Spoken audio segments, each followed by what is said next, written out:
Olá pessoal, aqui é o Carlinhos Lara do teclado gospel 20passos.com.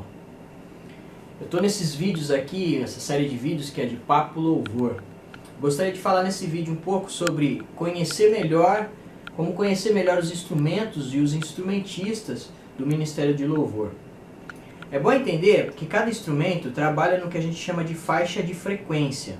Por exemplo, o contrabaixo está numa faixa mais grave, o violão e o teclado numa faixa de médio, se bem que o teclado ele pega desde o grave até o agudo, e a guitarra do médio para o agudo. E aí acontece o seguinte, além de você conhecer os principais instrumentos que tem no seu ministério, no seu grupo, que geralmente é guitarra, violão, baixo, teclado e bateria. Às vezes uma igreja um pouco maior, ou acontece de aparecer um músico de instrumento de sopro, saxofonista, tal, trompetista, ou às vezes também acontece de aparecer um percussionista. Mas geralmente são esses grupos. O que precisa ser feito é você entender que esses instrumentos eles têm uma faixa de frequência nas quais eles trabalham. E aí você precisa saber qual que é o grau técnico dos músicos que você tem na mão. Por exemplo, às vezes você tem numa música um solo, alguma coisa, que o guitarrista talvez ele é iniciante, ele não consegue fazer. E o que você vai fazer com isso? Aí você tem um tecladista que é um pouco mais virtuoso, tem um pouco mais de técnica. Você pode substituir um solo de guitarra por um solo de teclado.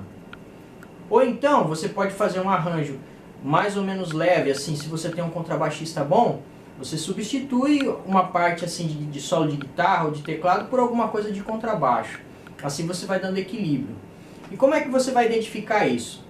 Por exemplo, você vê através do repertório que você já vem tocando, se o guitarrista, por exemplo, ele tem tirado solos, ele tem tirado introduções, ele tem tirado isso, aquilo. Se ele tem tirado, ok, sem problema nenhum. A próxima música que você vai trabalhar de forma mais aplicada, não vai ter problema nenhum de contar com ele. Mas, se você percebe que ele não consegue tirar solo, não consegue tirar introdução, né, ele ainda está caminhando, tecnicamente falando, compensa mais você transferir essa parte da música para uma outra coisa.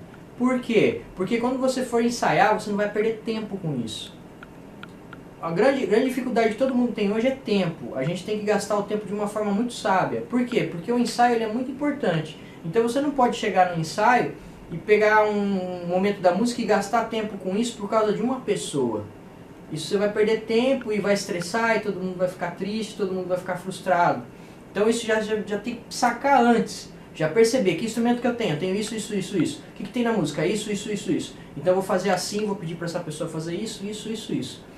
E aí você vai ter um ensaio já preparado, elaborado, para quando você for ensaiar naquela coisa, naquela ideia do repertório que eu já falei em vídeos anteriores. Aí você vai chegar no ensaio, o ensaio vai render, todo mundo vai ficar feliz. Espero que você tenha gostado do vídeo. Deus abençoe e até uma próxima vez.